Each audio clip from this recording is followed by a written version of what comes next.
Guys,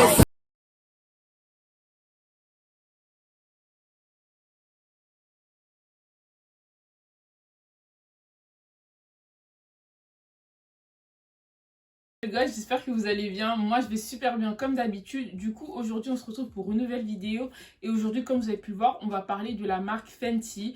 Donc Fenty Beauty, Fenty Skin, etc. Enfin on va parler de tous les Fenty qui puissent exister. J'espère que vous aimez aussi la nouvelle intro. Donc voilà, je l'ai un peu changé et tout parce que je me suis dit, après presque un an, voilà, il fallait quand même la renouveler. Avant de commencer la vidéo, bien évidemment, je vous invite à vous abonner à ma chaîne, à me suivre sur mon compte Instagram, à partager la vidéo, à la liker, à commenter. Enfin, vous connaissez tout le processus.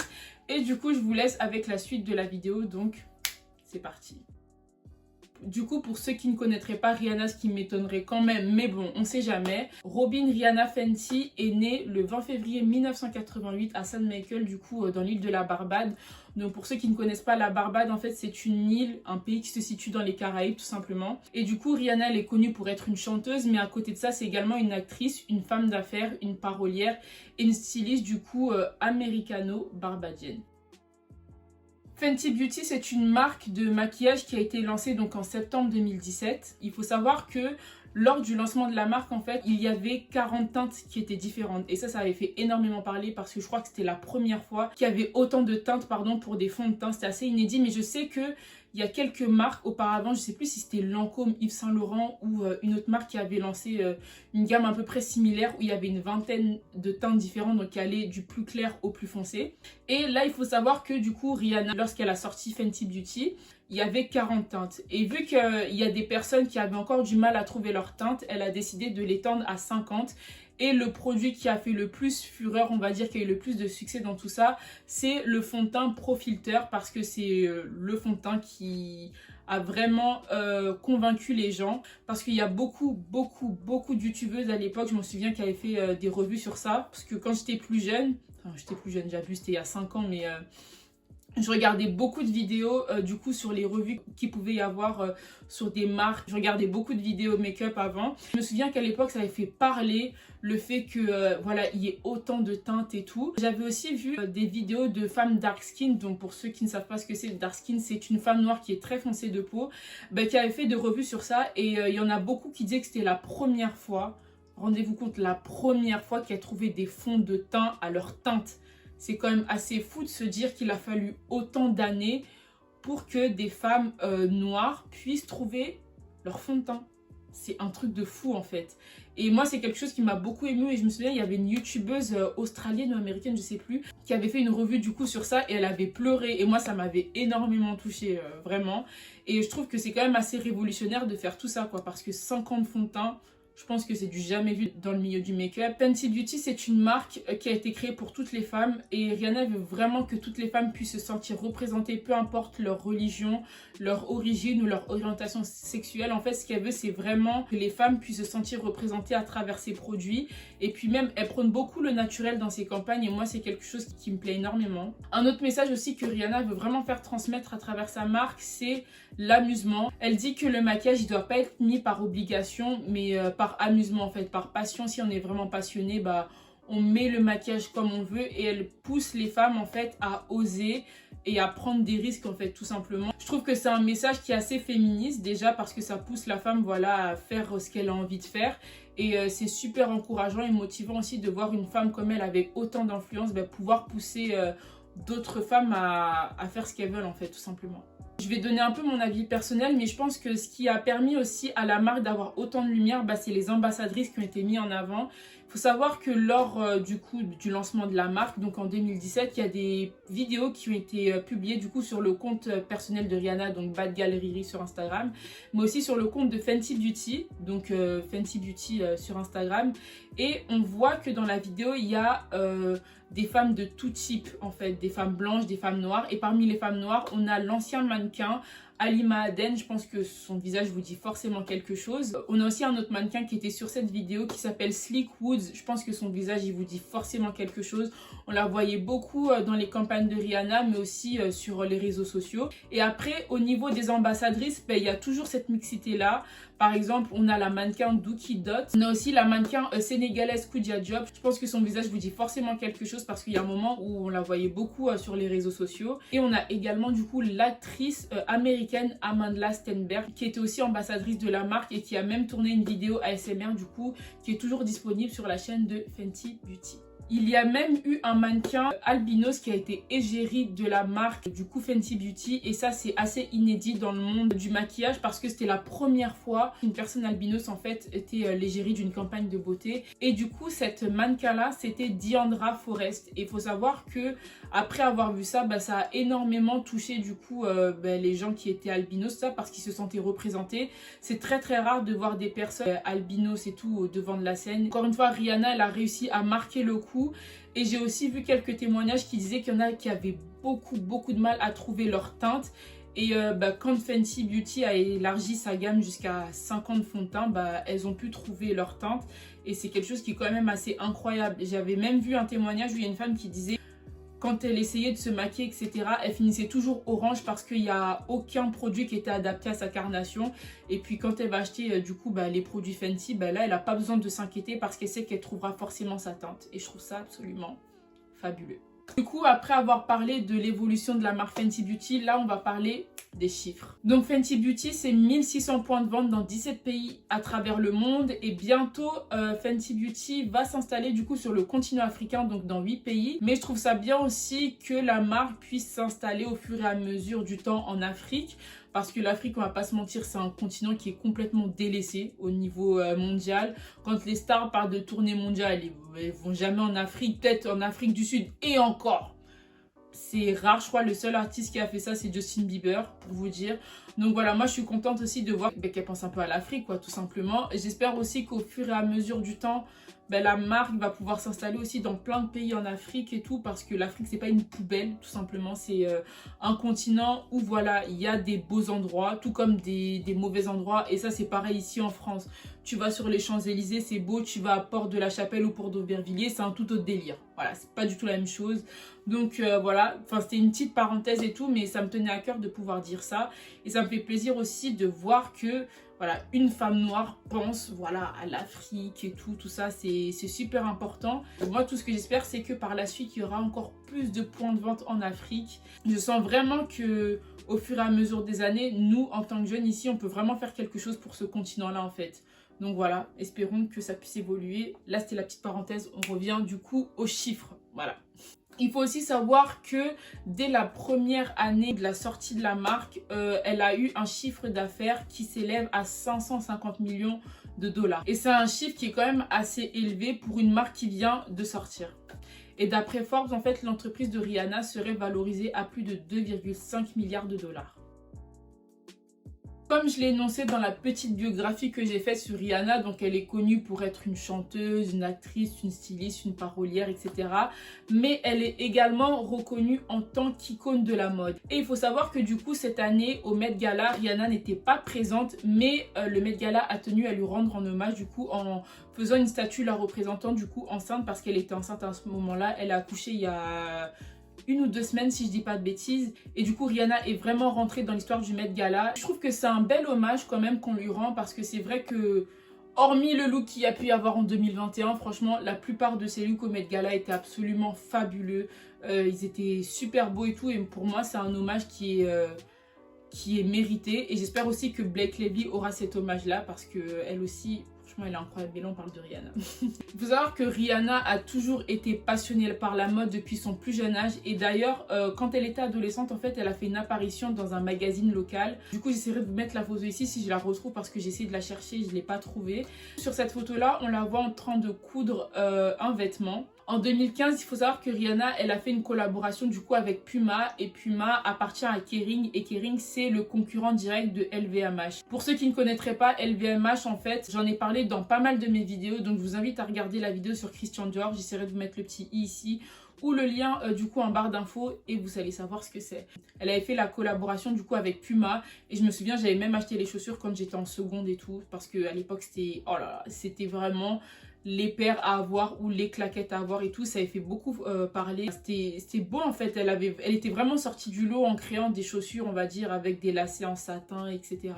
Et c'était quelque chose d'assez inédit qu'on n'avait pas l'habitude de voir à l'époque en tout cas. Du coup, 2 ans après avoir sorti sa marque de maquillage, Rihanna décide de se lancer dans la mode en lançant sa toute première collection de vêtements de luxe qu'elle va appeler tout simplement Fenty. Il faut savoir que lorsque cette collection est sortie, par la suite, il y a eu du coup une collaboration avec Amina Muaddi. Donc, elles ont toutes les deux travaillé sur des différents modèles de chaussures. Mais après ça, il n'y a plus rien eu parce que tout simplement, la marque a fait un flop et on va essayer de voir pourquoi est-ce que la marque a floppé. Il faut savoir que le compte Fenty du coup sur Instagram était gelé depuis le 1er janvier 2021. L'une des raisons pour laquelle la marque a floppé, ce sont les ventes. Il faut savoir que les ventes n'ont pas été satisfaisantes. Si on compare du coup Fenty à Fenty Beauty, l'écart est immense et le public en fait n'a pas été captivé. La deuxième raison pour laquelle la marque a floppé, c'est tout simplement à cause des prix. Voilà, les prix étaient extrêmement cher. Après, comme je l'ai dit auparavant, Fenty appartient à LVMH. LVMH, c'est quand même une boîte qui réunit beaucoup de marques de luxe comme Dior, Givenchy, si je dis pas de bêtises. Enfin, beaucoup de marques quand même assez connues. Et Fenty fait partie du coup de ces marques-là. Mais il faut savoir que les articles étaient très très chers. Si on voulait acheter un article, on devait en avoir pour 1000 €. Il y a des vestes qui coûtaient 700 €. Et l'article le moins cher, c'était un t-shirt qui était à 250 €. Donc, ce sont des articles que tout le monde ne veut pas se permettre d'acheter. Un autre point aussi qui est quand même assez important à relever, ce sont ses fans. Il faut savoir que il y a beaucoup de personnes qui ont de l'admiration pour Rihanna. Rihanna a beaucoup de fans. Voilà, c'est une star internationale. Elle est connue à travers toute la planète, etc. Mais on va pas se mentir, la plupart des gens qui sont fans d'elle ne sont pas riches non plus. Ce qui fait qu'ils ne pouvaient pas se permettre d'acheter ses produits encore pour le maquillage, etc. ou sa marque de lingerie dont on va parler juste après. Ils peuvent se permettre parce que les prix sont relativement adaptés à la clientèle. Mais pour des vêtements de luxe, c'est vrai que c'est quand même assez élevé. Et puis peut-être, enfin je m'y connais pas totalement au niveau prix, etc., au niveau du luxe, mais peut-être que pour le début d'une marque, c'était un peu trop cher. Et du coup, voilà, ces fans ne pouvaient vraiment pas se permettre de s'acheter ces produits-là. Et je pense que c'est ce qui a aussi fait que la marque a totalement échoué. En 2 ans, la marque Fenty a perdu énormément d'argent et il faut savoir qu'au bout de quelques mois, il y a beaucoup de cadres qui avaient démissionné. Mais Riri s'est rattrapée avec sa marque de lingerie, du coup Savage X Fenty. Savage X Fenty, c'est une marque de lingerie du coup qui a été créée par Rihanna en 2018. Le but de la marque en fait c'est vraiment de mettre en avant le côté sensuel de la femme mais également de l'homme parce que c'est une marque qui représente l'homme et la femme. Et ce qui est bien en fait quand on va sur le site internet c'est qu'on voit des personnes de tout type, c'est-à-dire qu'il y a des personnes blanches, des personnes noires, des personnes asiatiques et des personnes du coup avec des corpulences différentes. On voit des personnes fines, des personnes qui ont des formes et je trouve ça super bien encore une fois de voir une personne avec autant d'influence qui prône le naturel et la réalité parce qu'avec les réseaux sociaux on est tellement habitué à voir de fausses représentations. Lorsqu'on voit par exemple un homme et tout, bah, on n'a pas l'habitude de le voir, on va dire, avec un peu de ventre, etc. On l'imagine forcément musclé, tablette de chocolat et tout, alors que pas du tout. Et pareil pour les femmes, en fait, on voit forcément une femme fine avec une petite poitrine, un ventre tout plat et des fesses un peu bombées et tout. Et là, bah non, en fait, on voit des personnes de tout type. Quand les hommes et les femmes vont commander sur Savage X Fenty, ils voient des personnes qui leur ressemblent en fait. Des personnes qui reflètent la réalité et ça encore une fois elle marque un point et encore une fois elle tient sa promesse en disant que elle veut que toutes les personnes puissent se sentir représentées et c'est un point qui est super important et je pense aussi c'est ce qui joue beaucoup dans le succès de Savage X Fenty, c'est le fait que les gens se sentent vraiment représentés et attachés à la marque. Faut savoir que les prix sur le site internet ils sont très abordables et la plupart du temps les articles sont en promotion. Donc on peut trouver du coup des soutiens-gorge ou des bretelles, ou des brassières pardon, ou des slips pour les hommes etc. qui coûtent vraiment pas cher. Donc on peut trouver des articles qui coûtent 9 €, d'autres qui coûtent 15, 20 €. Et encore une fois comme je l'ai dit, la plupart du temps il y a des promotions, surtout pour les nouveaux adhérents etc. Et ça permet de fidéliser la clientèle tout simplement. Et depuis la création de Savage X Fenty, la marque a eu que des bons retours. Il n'y a que des retours positifs. Il y a aussi énormément d'ambassadeurs et d'ambassadrices sur les réseaux sociaux, que ce soit des influenceurs ou des personnes connues, hein. Par exemple, quand on va sur le site, on peut voir qu'il y a des personnes assez connues comme Christina Milian qui représente la marque. Savage X Fenty connaît aussi un succès grâce à la qualité de ses produits. Enfin, moi, j'ai jamais commandé là-bas, mais d'après les retours ou les vidéos que je peux voir sur YouTube ou sur Instagram, la plupart des gens sont satisfaits par leurs commandes parce que y a le confort. La valorisation de Savage X Fenty aurait atteint le milliard de dollars. Donc rendez-vous compte de l'impact qu'elle a pu créer avec tout ça. Et c'est super positif, encore une fois, pour son image, pour l'image de la marque, mais aussi pour les consommateurs, pour les personnes qui ont l'habitude de commander chez Savage X Fenty. En 2020, du coup, Riri décide de se lancer dans le skincare en sortant, du coup, sa marque Fenty Skin. C'est une gamme, du coup, qui est composée de toner, d'eau grasse pour le visage, de crème de jour.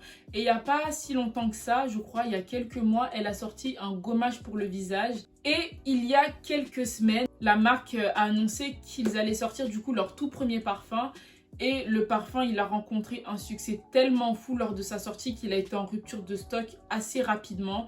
Et ça a pris énormément de temps pour que le site repropose le produit, donc l'eau de parfum. Et il faut savoir que le produit, du coup, il est en édition limitée.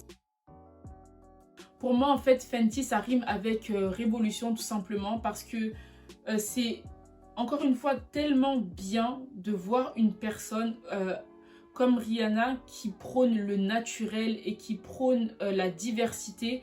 Dans toutes ses campagnes, on voit des personnes de tout type et on est obligé en fait de se sentir représenté, même si on n'achète pas forcément ses produits.